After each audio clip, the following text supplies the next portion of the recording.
What I have is a 1/2 inch ruler from Fons and Porter. You can get these at Joann Fabrics, is where I got mine at. What you do is you lay it down, and there's a line in the center here, and you lay it down on your square, and then just have a little pencil, and you mark on each side of the line, and that's going to give you a line that you are going to sew down.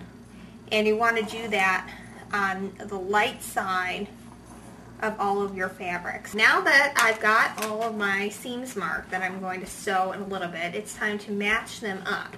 And I've got 3 light fabrics here and 2 dark. So what I've done is I've gotten 2 of all the light and 3 of the dark. And I'm going to just lay them one on top of the other with the right sides together. And that's very important because then when you, eventually you're going to cut down the center, and then you're going to press them open. And then if you have right sides together when you sew it, when you open it up, both the right sides will be facing out. Now here's where the lines that we sewed on are going to be especially come in handy, because you are just going to sew right down that line and just follow it with your needle.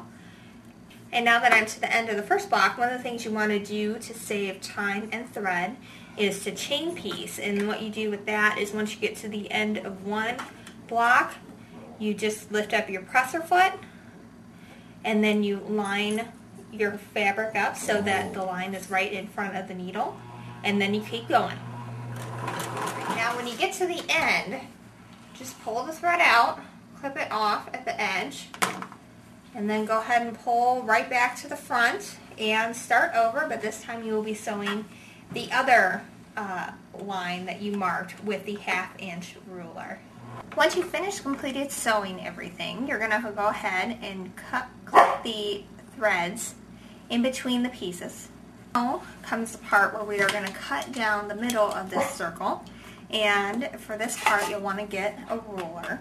And they make rulers for quilters. They're see-through, and they also have markings on them, so that way you can tell how wide something is if you need to cut something to size. We have sewed 80 charm squares together, 40 light to 40 dark, and then we cut them open to make 80 triangles. And now what we have to do is press them open. And a lot of quilters like to use the word press instead of iron, because you really just want to press the fabric, because if you iron it and just move all over the board, you're going to stretch the fabric out of place. So the first thing you want to do is take your iron and set the seam, just hold it down there. And that helps make the thread sort of become one with the fabric so that it's not raised when the final product comes. And then you open it up. You want to have the dark side up when you do this, because then you're going to open it up and this seam is going to be pointing or be underneath the dark side, so that way you won't see it. Otherwise it would show through if you had it the other way around and it was on the light side. And then what you're going to do is you're just going to hold it and gently sort of move it over. And I'm going to line it up so that that is even with the edges of the triangle. And you can see where we're actually going to cut this 4.5 inches here. And you can see where the 4.5 inches are marked. And I'm just going to cut the sides off here. But one of the things you want to do is make sure when you're laying out the pieces that you try not to put the same fabric right next to each other, because it'll look a little goofy if you do that. Now each one of these pinwheels is going to be one block, and for this quilt you're going to want 4 of these going across and 5 going down. Now it's time to sew again, and here's where pressing all of those triangles towards the dark fabric is going to come in handy again. When you're actually not going to need to pin this, because when you put it together the seams will butt up next to each other, so you can kind of feel them, and they kind of like get in there together next to each other, or they kind of lock in next to each other. And so as long as you hold that seam and you've cut all your squares to a nice 4.5 inch square, they're going to line up perfectly and you won't have to pin anything. You can just put it right into your machine. And I like to use a 1/4 inch presser foot, so that way I have an exact 1/4 inch seam. Once you have all 20 blocks sewn together, then you're going to want to press them open. And again, you're going to want to make sure that they are alternating so that the first block is, the seam is going in a different direction than the second block. And that way, again, when you put them together, the seams will butt out nicely and will help you have sharper corners.